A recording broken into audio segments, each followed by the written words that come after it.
Hello and welcome back to Out of the Park Baseball 26 and your playthrough of the Baltimore Bee-Holes. It is May 30th. We are currently 32 and 19.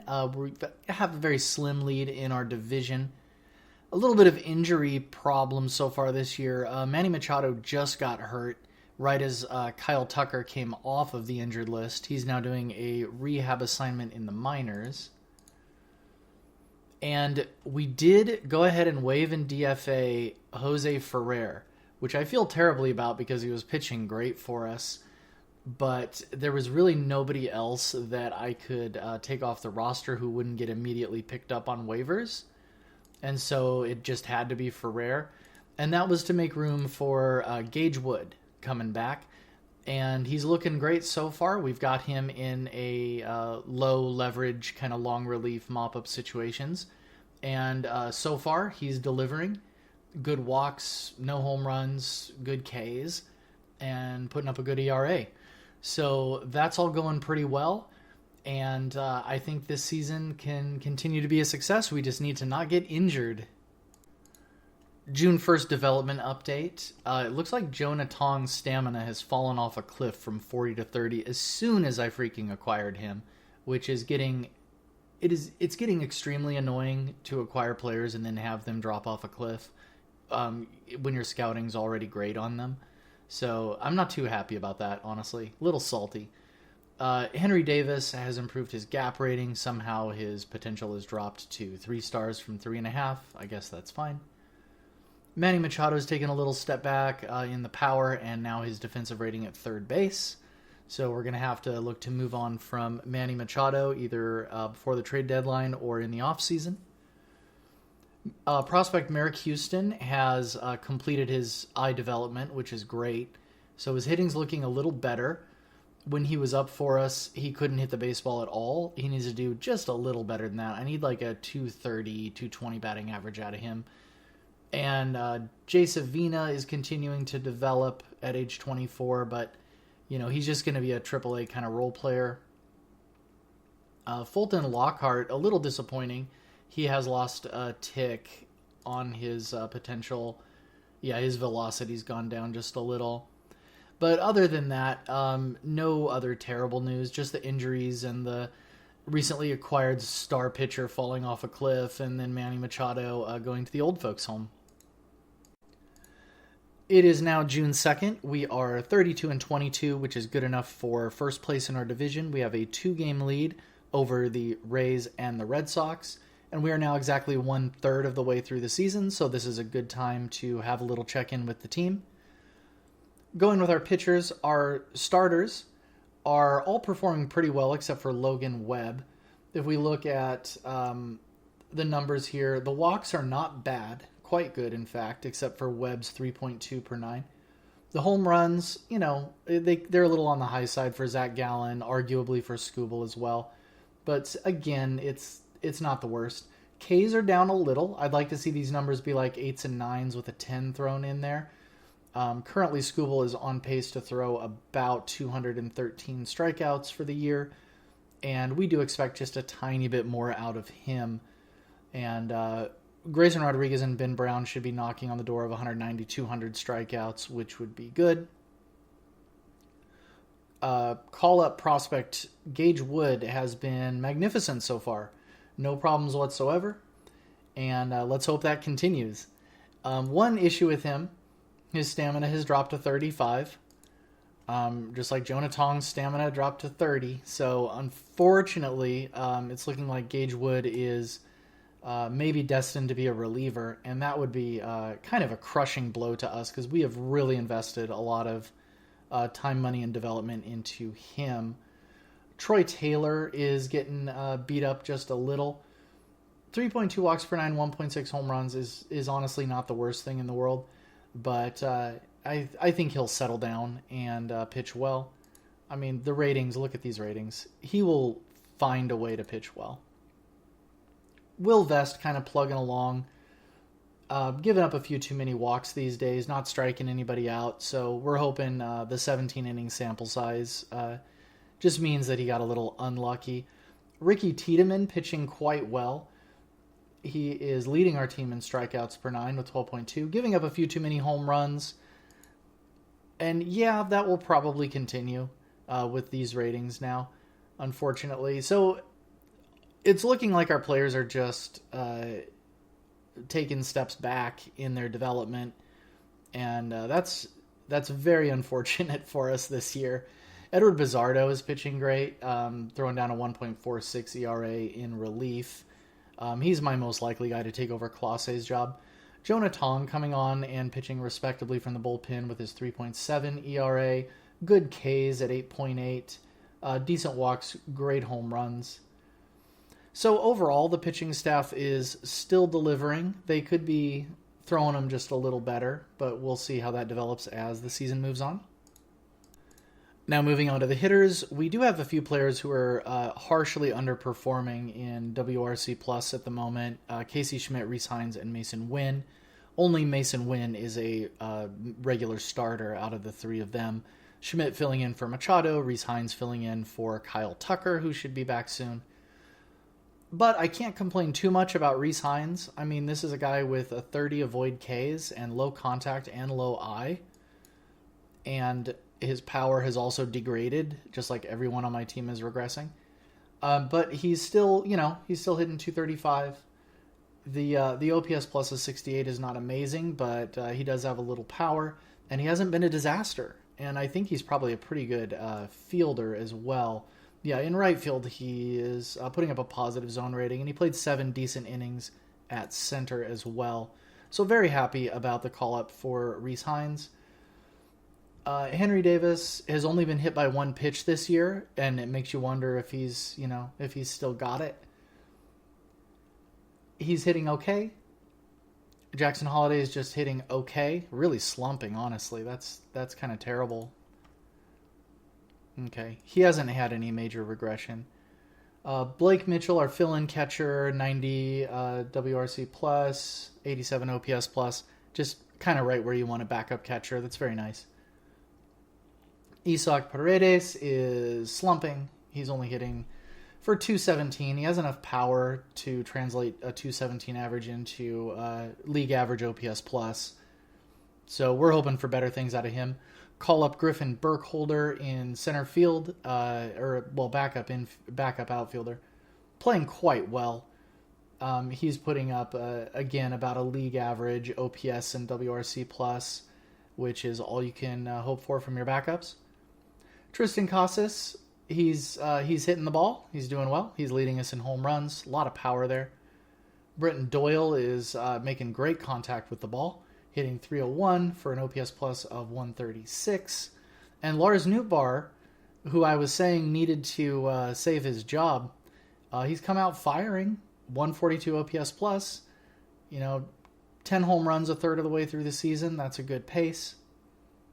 Call up Austin Charles. Hasn't had much time to show what he's made of, but it's been a long time coming for him. He's spent 2 straight years in the minors and the beginning of this year, and it's just time for him to get a chance. So the offense is, a few players greatly succeeding, a lot of players very middling, and a few struggling. So we are actually hoping for them to turn that around as well. Even with our 32-22 record, I cannot say that we're playing all that well. It's now July 11th. Our record has slid a little bit to 49-41. So we're now a half game back of the New York Yankees and a game ahead of the Tampa Bay Rays.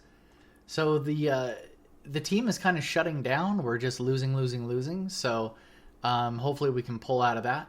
But right now it is time for the draft, and we are picking 34th in this draft. So I don't expect this to go particularly well. We have a ton of, like I showed before, absolute monsters in this draft. Unfortunately, not very many of them have bad personalities. If I filter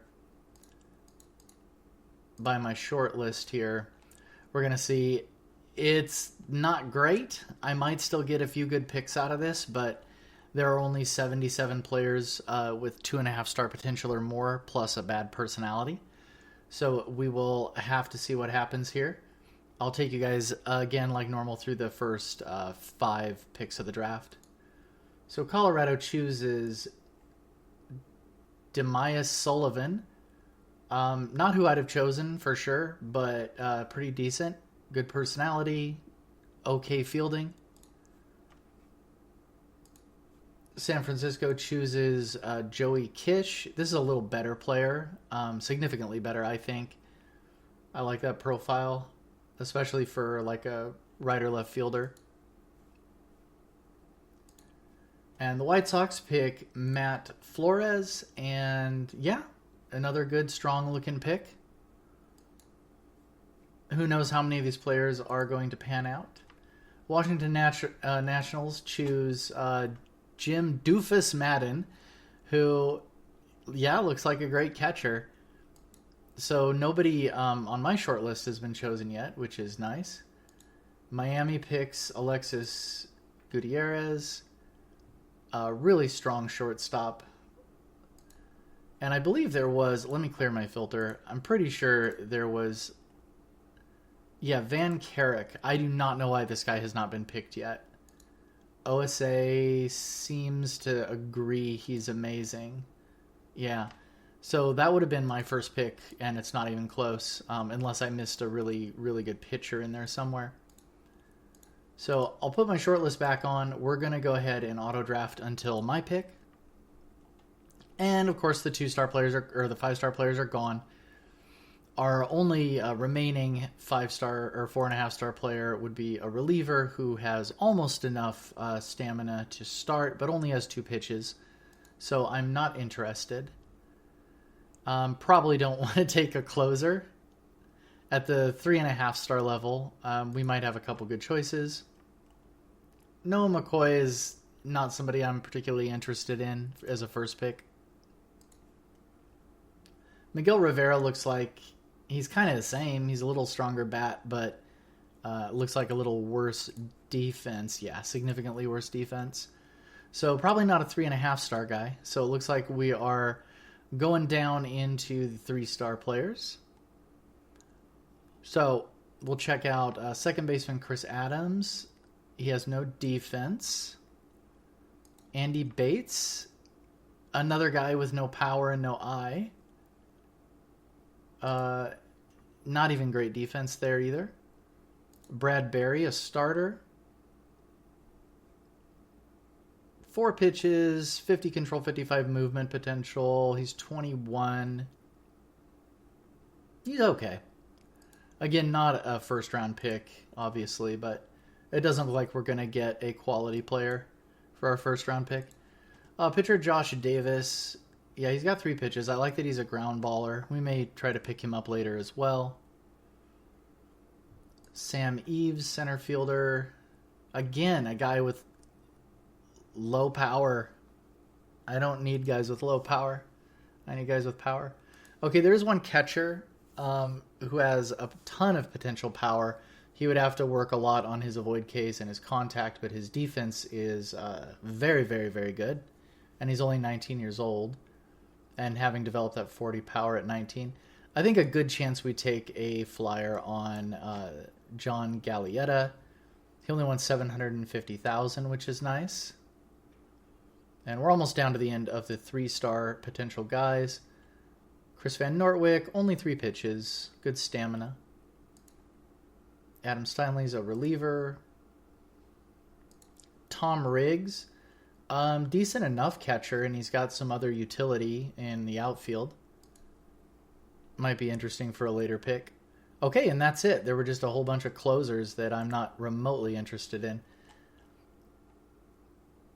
Okay, so let's have, before I go ahead and take this catcher, I just want to have one more quick look at the outfielders. Again, this is not, I can get this. This is like Darian Pendergrass, one of my AAA players. It's not going to amount to much. This is slightly more solid, but again, like I'm not super interested in his defense. Yeah, we're just going to go for this catcher in our first pick. So $750K, no problem. And with our second pick, I think we're going to go for a starting pitcher. They're just the highest quality players left in the draft.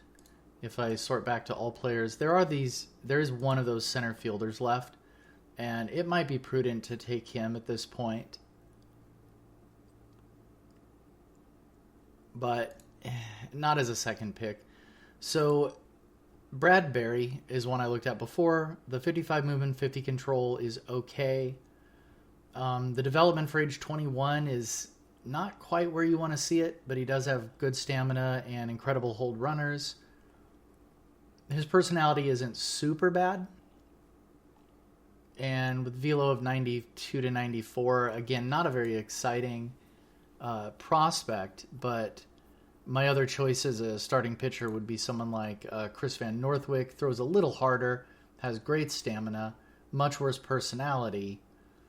3 pitches, the changeup's not remotely developed, while the fastball and sinker are. That seems like a bad sign to me. So I think we're just going to go ahead and go with the bland pick, go with Bradbury, the starting pitcher. He only wants $800,000. And as we move to our third pick, it's now time to pick up this outfielder.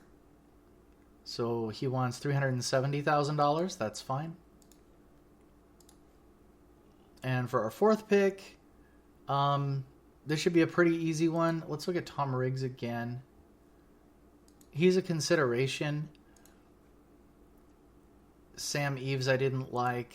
Danny Burnett is just okay. Super bad personality. Bad arm. Where's that second baseman? It's probably going to be the second baseman. I know he doesn't have an infield arm at this point, which is going to hold him back a little bit. But I just don't see... I don't see a lot of value in taking a reliever, and I do want to take a player of high quality. If he had 35 stamina, we might do it. He does have a lot of velo potential. Although he's already 22, I don't see him developing all of that. I mean, he's a high stuff, fairly high movement guy. Let's double check the other relievers, because I am kind of biased against relievers. Danny Anderson, lefty, sidearm thrower, acceptable hold runners. He's just a changeup and a cutter with good control potential, acceptable movement, good stuff. It wouldn't be the worst. And then Eric Thurgood. This is more... Yeah, this looks like he's maybe a little more viable. I mean, having a world-class slider and cutter... and pitching about 98. Good baseball IQ, good adaptability, even if he has low leadership. And he's got really high stuff potential. So yeah, I think breaking with tradition for me, I am going to pick a reliever in the money rounds. We are going to go with Eric Thurgood. He only wants $300,000. And finally, for the 5th round... Let me see how many 2-star guys. There are still a lot of 2.5-star guys left. What sort of distribution of positions here? A lot of closers and relievers in there. Very annoying. I think we go for the second baseman. Not this one. Maybe this one? No. Definitely Andy Bates if we're going for a second baseman. I don't like the lack of power and the lack of eye. It's just a bad combination. Along with a fairly low BABIP. The high contact's great, but he's not hitting for any kind of power. His infield ratings are not what I would call good. We might be able to work on those a little. Yeah, he doesn't have the best upside, does he? Let's go batting potential. And of everybody I've shortlisted, there is one guy with a ton of power potential. But the rest of his stats are too bad. Shortstop? Yeah, really bad avoid Ks. And I guess Danny Burnett kind of sticks out as one of the guys left with the most power. Let's see if there's another good power and contact mix in there. 60-45 might be acceptable. Okay. Yeah, this is the sort of player who can sometimes make it. They usually kind of flame out, but he could get there. Let's see. A 55-50. So, yeah, we looked at Chris Adams. Jose Machuca. Not quite good enough defense. Okay, I'm convinced. We'll go with Tyler Huffer as our final money pick, and he only wants 160,000. So this draft has actually been really cheap for us. Since there's not very many interesting players left, I'm just going to go ahead and complete the rest of this off camera. And if there's anything, if there's any really cool picks or anything bizarre that comes up, I'll let you know. Nothing too interesting happened in the draft beyond the money rounds. We picked up some like utility type players, and we also picked up some non-bad personality players just because they might potentially have trade value down the road. But for the most part, that was a really unsuccessful draft. We have decided to go ahead and promote some prospects with everyone flooding into Florida. We've promoted international signing Manny Limo at only 17 years old, so we're going to see if that works out for him. He did play in the FCL this year, and in 183 at bats, he hit 295. So he seems to be making good contact with the ball. So we'll go ahead and give him a shot and pretend he's not 17. As far as other players, Kyle Boylston moved up. He's significant because of his outfield defense. And we promoted a few other guys. I'm thinking about bringing up Angelo Zavala, who started out in high A. I'm thinking about giving him a shot at double A, maybe a little later on in the year. All of my draftees have signed now, and much to my surprise, Brenton Doyle is the top vote getter in the All-Star game. So that's pretty awesome. He beat out Aaron Judge, Shohei Ohtani, so very nice. At catcher, Henry Davis made it. Second base, Jackson Holliday made it. Manny made it in at third base. Lars Nootbaar in left. Brenton Doyle, of course, in center. And for DH, Tristan Casas made it. And three of our pitchers, Rodriguez, Webb, and Skubal, are all going to the All-Star game. And two relievers, Edward Bizardo and Emmanuel Clase. So by my count, I think that's like 11. So a really awesome number of All-Stars for us. Let's see what happens in the days leading up. Oh, no injuries. Come on now. Good, just day to day.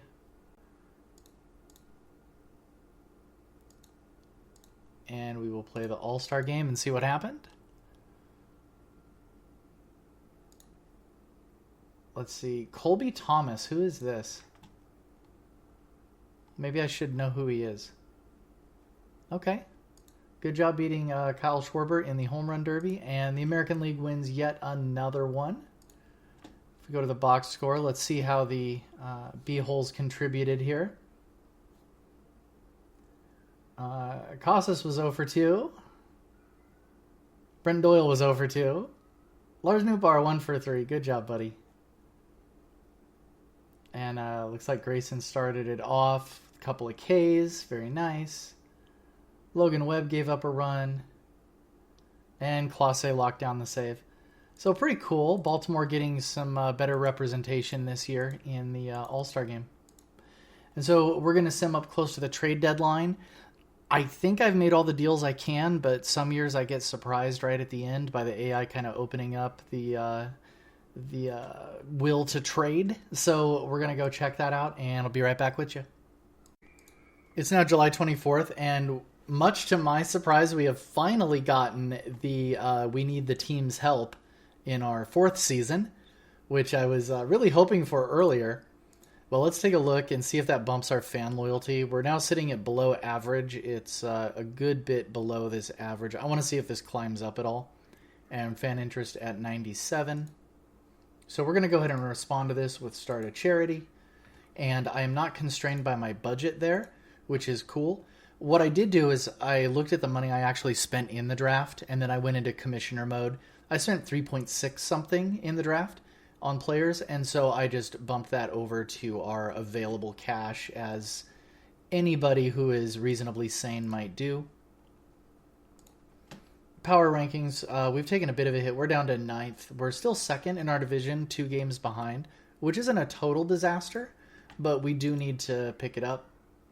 And so far, no trades on the horizon, but that may change in the next few days.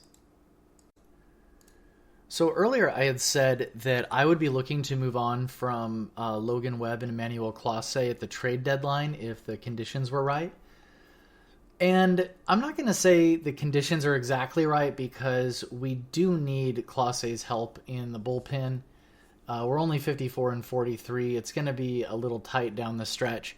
And we definitely need Logan Webb's near Cy Young Award-winning level pitching. On the other hand, we've got pitching. We can get more pitching later. We've got pitching coming up in the minors. What we don't have is Corbin Carroll. And Arizona's willing to hold a bit of the money this year and $10 million on his next 2 years, leaving that at $18 million a year for the next 2 years.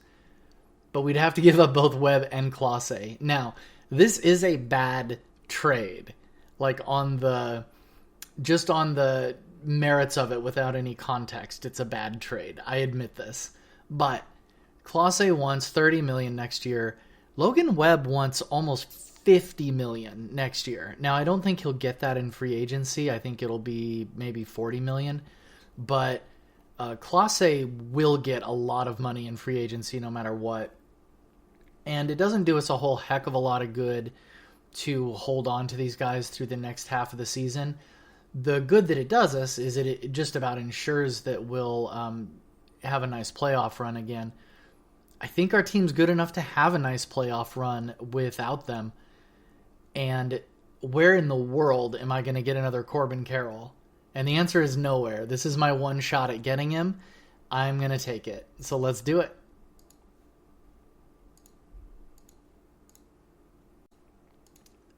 So now with Classe and Logan Webb gone, and maybe we can get back Logan Webb at some point.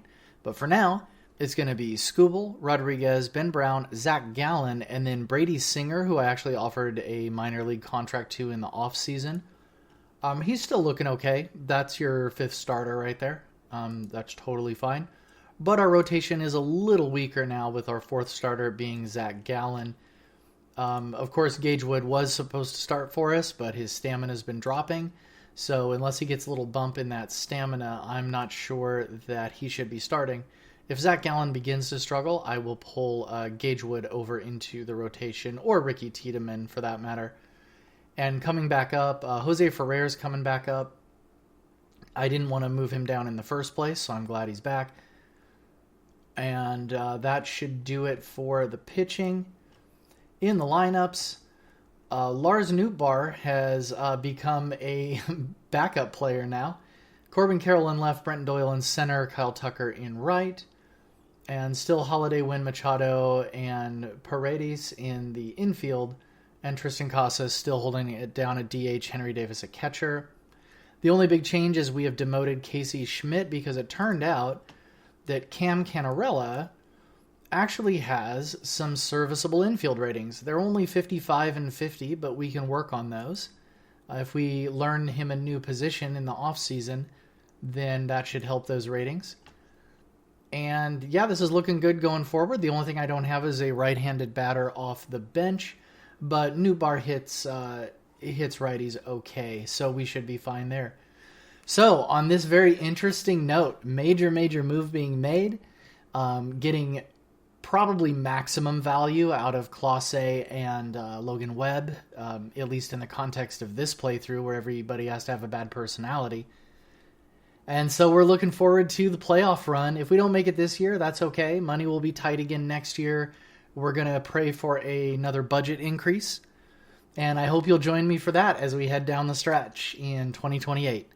So thanks everybody for watching again. So long and take care.